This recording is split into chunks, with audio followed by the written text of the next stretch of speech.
Hello dear students, 12th class board student. I am with the second part of previous year's board examination questions of chemistry which are very important for your upcoming exam. Here we will discuss question number 6, 7, 8, 9, 10, 11 and 12. In previous part 1, we discussed up to 6 questions with full explanation. Now, question number 1. Alkyl halide. Students, this question is from, question number 7 is from haloalkanes and haloarenes. And this is related to the SN1 and SN2 reaction topic. Nucleophilic substitution reactions topic से ये लिया हुआ है, जो बहुत ही important topic है आप लोगों के लिए. इससे चाहे आप किसी भी बोर्ड के बच्चे हैं, स्टूडेंट्स हैं, हर बार आपको एक क्वेश्चन SN1 SN2 से न्यूक्लियोफिलिक सब्स्टिट्यूशन रिएक्शन से मिलता ही मिलता है. Alkyl halide undergoes nucleophilic bimolecular means SN2 reaction. We are in this question, it is asking question from SN2 reaction. SN2 reaction से क्वेश्चन पूछा हुआ है. रिएक्शन इन्वॉल्व क्या बनता है, क्या होती है SN1 रिएक्शन, ये आप SN2 रिएक्शन. तो students, SN2 reaction is a nucleophilic substitution reaction which is known as bimolecular because it is of a second order reaction. It is a second order reaction. क्या होती है ये second order reaction? The reaction in which rate of reaction depend on the concentration of reactant as well as nucleophile. ऐसी reaction जिनमें concentration change, rate of reaction जो होता है वो डिपेंड करता है रिएक्टेंट की कंसंट्रेशन पर और न्यूक्लियोफाइल दोनों की कंसंट्रेशन, उन्हें हम बोलते हैं second order reaction. Second order से ही आया है बाई मॉलिक्यूलर सब्स्टिट्यूशन रिएक्शन. यहाँ पर हमारी रिएक्शन, अगर हम मैकेनिज्म की बात करें तो this is the one step reaction only. ये सिर्फ एक स्टेप रिएक्शन होती है जिसमें एक अनस्टेबल रिएक्शन इंटरमीडिएट बनता है, जिसमें कार्बन की valency for a very short time हो जाती है कितनी, 5, जो कि हम जानते हैं कि 4 होती है, लेकिन SN2 रिएक्शन में ये कितनी हो जाती है, 5. क्योंकि 5 हो जाती है, इसमें होता क्या है जरा आप समझेंगे. ये कोई न्यूक्लियोफाइल है और ये अल्काइल हैलाइड है. Primary alkyl halides are most favourable for this reaction. जब न्यूक्लियोफाइल का अटैक होता है इस पर, तो जहाँ पर आपका हैलोजन लगा हुआ है वो तो यूं ही लगा रहेगा, और क्योंकि यहाँ पे कोई भी स्टेरिक हिंड्रेंस ग्रुप नहीं है, तो हाइड्रोजन को शिफ्ट करके for a very short time जो न्यूक्लियोफाइल है वो just opposite of the x आकर कंबाइन हो जाता है. और ये भी हम यहाँ पे डॉट डॉट से दिखाएंगे. तो इस इंटरमीडिएट को हम बोलते हैं अनस्टेबल रिएक्शन इंटरमीडिएट, क्योंकि यहाँ पे कार्बन पार्शियली बॉन्ड बना रहा है with nucleophile and halogen atom. तो वेरी फ्यू टाइम में क्विकली होती है, फ्रैक्शंस ऑफ सेकेंड में रिएक्शन होती है. ये क्या न्यूक्लियोफाइल अटैच्ड हो गया है, अटैक कर चुका है कार्बन पर, तो हैलोजन निकल जाता है, जिससे इस प्रोसेस में हमें सिर्फ और सिर्फ एक ही प्रोडक्ट मिलता है which is a retention product. कैसा प्रोडक्ट मिलता है, sorry inversion product my dear student, sorry inversion, umbrella की तरह पलटा हुआ, रिवर्स. ऐसे कन्वर्जन को हम बोलते हैं इन्वर्जन कन्फिग्रेशन या इन्वर्जन कन्वर्जन, क्योंकि इसमें मिल रहा है हमें इन्वर्ट प्रोडक्ट. क्लियर? मैंने आपको यहाँ पे मैकेनिज्म बता दी है. आई होप कि आपकी समझ में आ गया होगा. Your answer is option number C, inversion of configuration. जबकि SN2 अगर आपको पूछा जाता है SN1, तो there will be formation of racemic mixture, जहाँ पर आपको इन्वर्जन और रिटेंशन दोनों प्रोडक्ट मिलते हैं. Now come to the second point. Second point क्या है आपका, सेकेंड पॉइंट के लिए हम जाएंगे. Second question, sorry, question number 8. Which is the correct order of acid strength from the following? यहाँ पे बच्चों आपको दे रखा है फिनॉल. अगर बेंजीन रिंग में आप OH लगाते हो तो उसे फिनॉल बोलते हैं. फिनॉल के पास 2 लोन पेयर होते हैं. ये रेजोनेंस शो करता है. Due to resonance phenol is most stable. इन तीनों में सबसे ज़्यादा स्टेबल कौन होता है? क्योंकि सभी ऑप्शन में आपको 3 चीज़ें दे रखी हैं, phenol, alcohol and water. Phenol is most stable. Because ये मोस्ट स्टेबल होता है तो ये आसानी से फिनॉक्साइड आयन का फॉर्मेशन करता है उस रेजोनेंस प्रॉपर्टी के चक्कर में, और आसानी से जब जितना स्टेबल होगा तो आसानी से H+ को रिलीज कर देगा. जो H+ को जितना आसानी से रिलीज करते हैं वो इतने ही स्ट्रॉन्ग एसिड्स होते हैं. तो फर्स्ट ये क्लियर हो गया आपका कि आपका स्ट्रॉन्गेस्ट एसिड कौन सा है? Phenol. Phenol is the strongest. अब बात आती है वाटर एंड अल्कोहल्स में. तो इन water and alcohols water is more stable due to absence of any steric hindrance group. तीनों के अंदर बेटा 2 लोन पेयर्स हैं, लेकिन रेजोनेंस के चलते phenol is most stable, water after that less than phenol and more than alcohol, and alcohol is least stable. तो आप ऑप्शन सर्च करेंगे कौन सा ऐसा ऑप्शन है जिसमें फिनॉल, वाटर एंड, ये आपसे पूछा गया है ऑर्डर, तो यहाँ सभी जगह डिक्रीजिंग ऑर्डर है. तो फिनॉल से कम क्या है? फिनॉल से कम है वाटर, वाटर से कम क्या है? Alcohol. Is it clear for everyone? सबसे पहले कौन सबसे ज़्यादा स्टेबल एसिडिक कौन होता है? फिनॉल.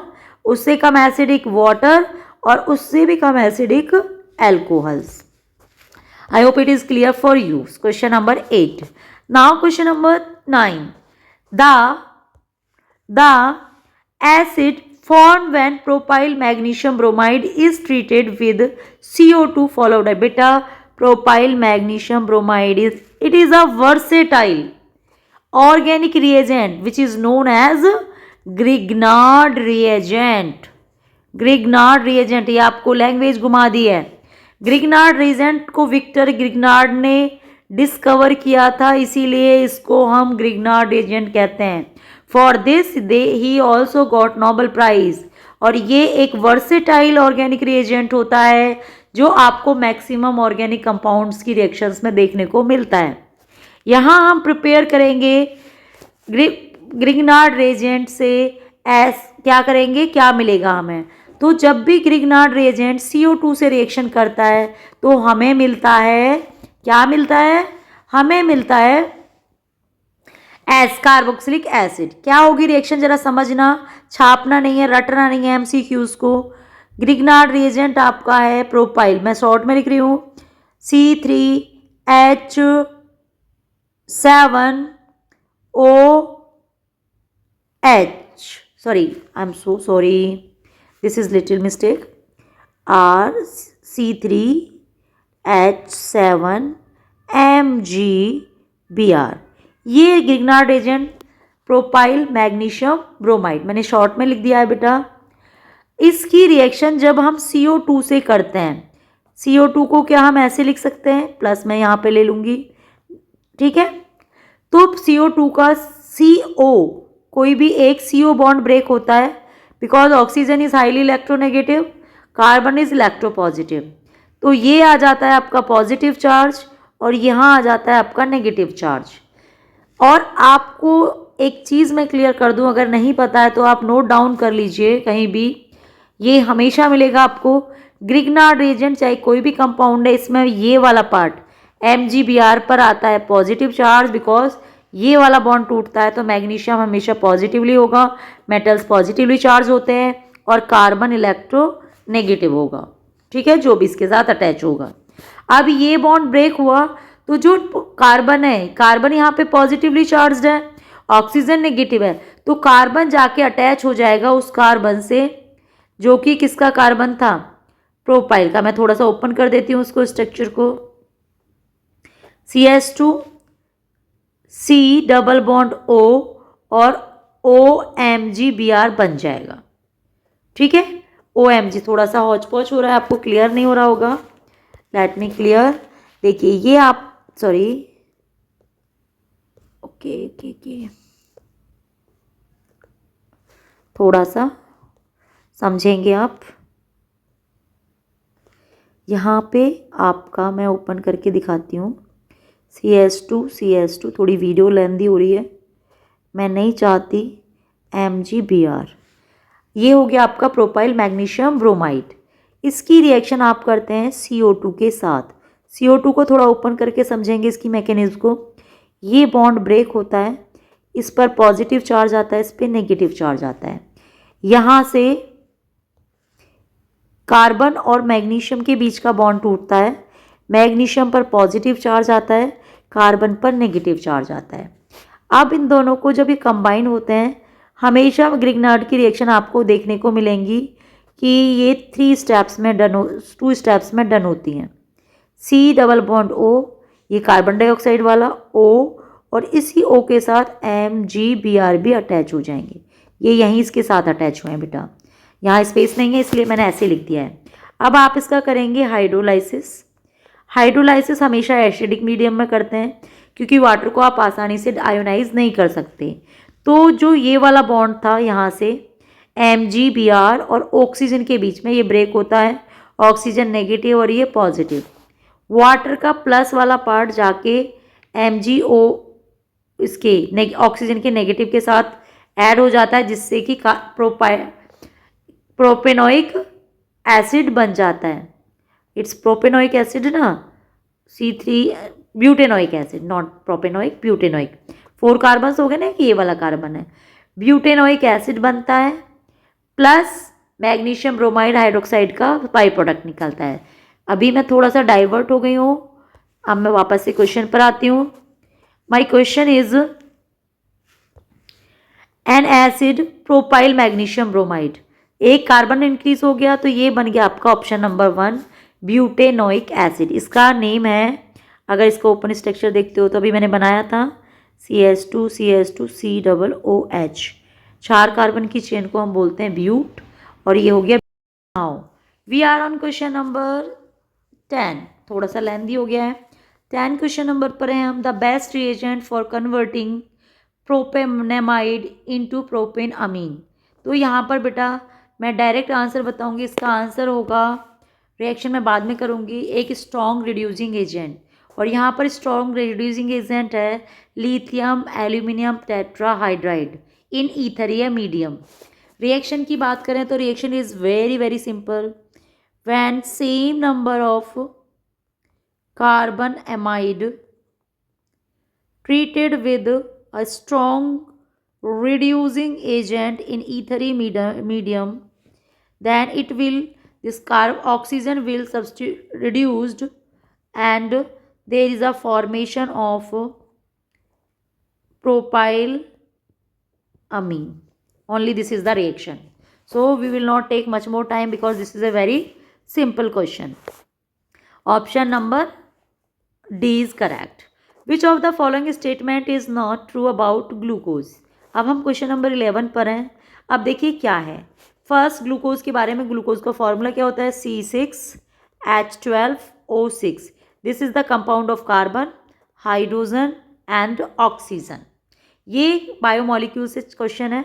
अभी मैंने थोड़ा आपको बताया नहीं, पहला क्वेश्चन आपको हेलोइल्केन हेलोएरिन से था, सेकेंड एल्कोहल फिनॉल ईथर से था, third question is also from that carboxylic acid aldehyde ketone से है, फोर्थ क्वेश्चन आपसे पूछा गया है from the amines, and fifth question is from the biomolecule. देखिए कितना स्टैंडर्ड पैटर्न दिया है। कल भी मैंने आपको चैप्टर वाइज सीक्वेंस बताया था, बिल्कुल सीक्वेंस के अकॉर्डिंग। आप किसी भी चैप्टर को लीव नहीं कर सकते हो, हर चैप्टर से आपको क्वेश्चन मिलने हैं।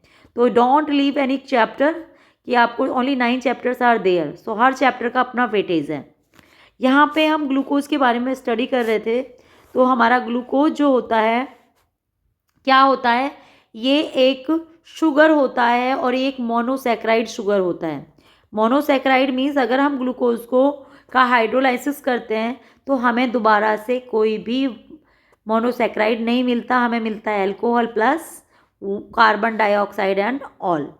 यहाँ पर हमारे पास जो शुगर्स होते हैं, कार्बोहाइड्रेट्स का एग्जाम्पल है ये दो टाइप के होते हैं, pentose sugar and aldose sugar. Aldose and pentose. Aldose वो शुगर होते हैं जिनमें एल्डिहाइड ग्रुप पाया जाता है, कीटोज वो होते हैं जिनमें कीटोनिक ग्रुप पाया जाता है। यहाँ पर आप एक और चीज़ ऑब्जर्व करेंगे कि ऐसे कंपाउंड जिनके मॉलिक्यूलर फॉर्मूले सेम होते हैं उनमें फंक्शनल ग्रुप डिफरेंट होते हैं, उनकी स्टीरियोकेमिस्ट्री डिफरेंस हो सकती है। On the basis of that their properties are also different. Glucose, fructose both having C6H12O6 formula, but out of these glucose is a aldose sugar, both are hexose sugar, and fructose is a कीटोज sugar. तो पहला answer मैंने आपको यही clear किया कि जो आपका ये ग्लूकोज होता है it is correct, not true पूछा है इसने। तो it is an aldose hexose sugar, मतलब एल्डिहाइड से बना हुआ 6 कार्बन का शुगर है। सेकेंड क्वेश्चन पूछा है on heating with HI it forms n hexane, where ये भी बिल्कुल ठीक है। व्हेन C6H12O6 को हम हीट करते हैं with HI in presence of red phosphorus तो हमें नॉर्मल हेक्सेन मिलता है, नॉर्मल हेक्सेन। तो this is also correct. Second one, it exist in furanose form. Furanose is wrong answer. It does not give Schiff's test. Yes, it is not give Sips test also. So your answer will be here, which is not statement about glucose is C. Statement C, which is known as, which is it exists in furanase form. Last question for today's video beta. An unripe mango placed in concentrated salt solution to prepare pickle shrivels because. देखिए ये question आया है आपका osmotic pressure से, osmosis से, that is a colligative property, ठीक है। और चैप्टर अगर हम बात करें तो ये सॉल्यूशन चैप्टर का क्वेश्चन है।